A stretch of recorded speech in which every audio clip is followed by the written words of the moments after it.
Hello everybody, and my name is Alira, and today I'm going to talk about Alice in Wonderland and why the book has been banned. Now, I've spent countless hours of the night making this, so I hope you enjoy it. Now, Alice in Wonderland was written by Lewis Carroll in 1865. The book itself, if you haven't read it before, is about a young girl who goes by the name of Alice, obviously. And she chases a rabbit down a hole for no logical reason whatsoever besides she wanted to know where it was going. I mean, really. Who does that? But anyways, she follows the rabbit down the hole and goes through this crazy so-called Wonderland, seeing crazy things, and then she leaves the world after being chased by insanity. That's the book for you in a nutshell. Disney has also made a movie which is loved by many Americans all over the world and something that you might be more familiar with. Most know Alice in Wonderland to be an innocent, fun book/movie for children or just a simple bedtime story, though some people found the dark side of your childhood story. But who in their right mind would ban a book this innocent? Angry academic institutions, parents, and religious groups banned Alice in Wonderland for the use of drugs in 1960. That's right. I said drugs. Apparently, Alice's little journey in Wonderland was a journey of one who would take a specific drug and get lost in, quote, a trippy Wonderland. Looks like we found your secret, Alice. Where is your other eyebrow? Anyways, I mean, if you really think about it, it makes sense. All the characters always looked a bit off to me, but this will all come clear in a little bit. In the beginning of Alice in Wonderland, book or movie, she follows a rabbit into a hole. The reference down the rabbit hole is used for when someone starts on the road of drug use and they can't come back. It's like the tunnel to the effects of the drug. Second is the caterpillar. You know, the one who's singing some vowel song sitting on the mushroom. Watch the movie, I'm not crazy. According to the article from University of Tulsa, the caterpillar is smoking an elaborate water pipe. I'm not going to get into it too much, but it's used for smoking.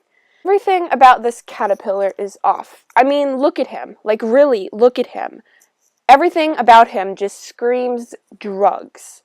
But not just any drug. The mushroom back in the day was a popular hallucinogenic drug. Oh my god. It was a popular hallucinogenic drug.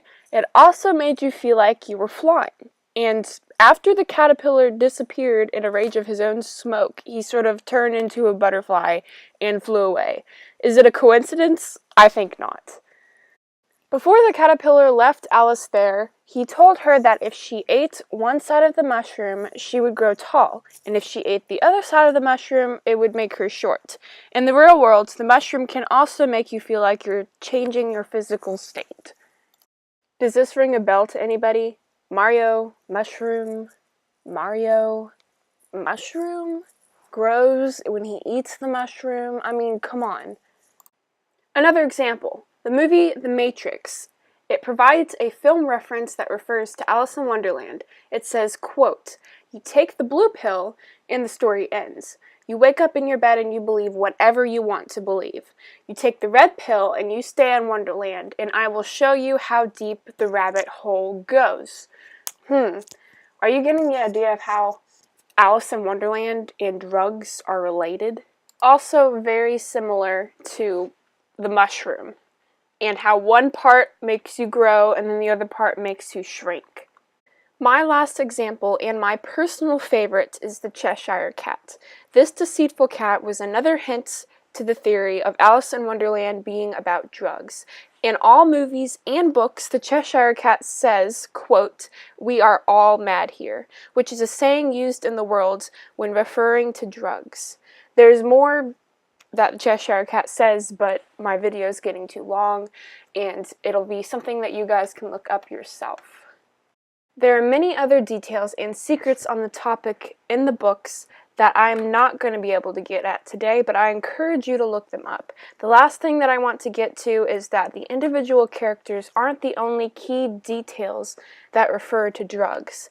You have to stand back and look at the bigger picture. Are y'all still with me? Great, let's continue. The bigger picture is the story itself, from beginning to end. Let me explain.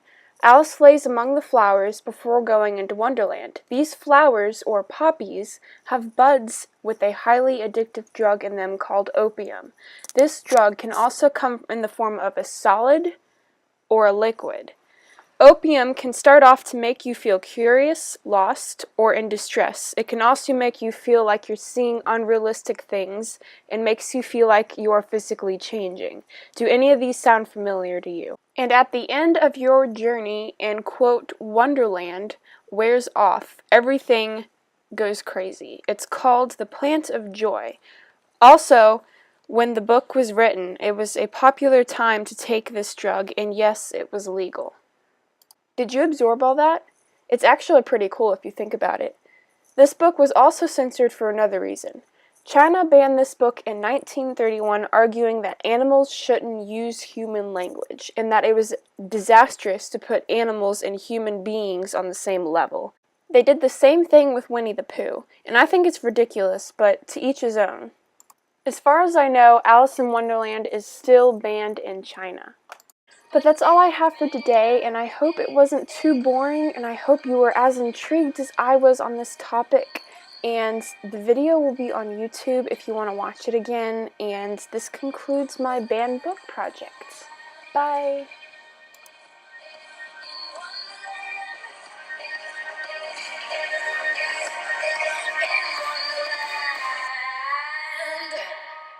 So we went on our way, doing love to things straight.